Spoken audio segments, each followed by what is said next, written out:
Se soffri di mal di schiena o sintomi diffusi nel corpo, di dolori, e stai facendo le mie meditazioni su YouTube e stai avendo comunque dei risultati, ma nonostante tutto i dolori tendono a aggravarsi qualche giorno e altri giorni invece a, andar meglio. La preoccupazione può essere che stai facendo tanti passi indietro più di quelli che stai facendo per andare avanti, ovvero quindi non sai se questo percorso ti sta aiutando o no. La risposta è questa: in ogni percorso di guarigione ci sono dei passi avanti e passi indietro, magari ne fai uno avanti e ne fai due indietro. Questo non vuol dire che il progresso non sta avvenendo, perché anzi il progresso ha bisogno di questi passi indietro, un po' come un ribilanciamento del sistema nervoso. Pensa a imparare una lingua nuova, il giapponese. Pensa quanto tempo ci vuole per imparare questa lingua. Avrai dei giorni in cui la lingua non ti uscirà bene, non hai quelle parole che ti sono uscite bene ieri o le frasi che ti sono uscite bene ieri. Stessa cosa nel percorso di guarigione.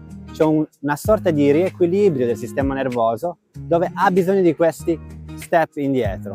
Ora, in quei giorni quando tu stai male, l'unica cosa che veramente devi ricordarti è di fare un minimo di funzionalità, ovvero fai quella passeggiata, non pensi oggi ho dolore allora sto fermo. No, hai dolore, fai un pelino meno, ma non vuol dire che non devi fare nulla, perché non puoi dare al sintomo la ragione del tuo essere.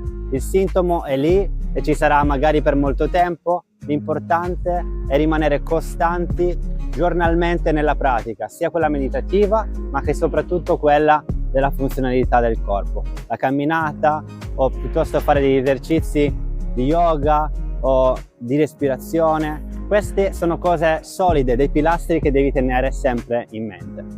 Quindi se hai questi passi indietro e magari ne fai uno avanti è totalmente normale. L'importante è vedere il trend positivo magari nel mese, dove sai che non solo ti sei sentito meglio ma hai avuto più coraggio di fare delle attività con meno ansia. Questo è il primo step, ok? Quindi mi raccomando, non dare voce, non dare ragione ai tuoi sintomi, ma più alle funzionalità della giornata.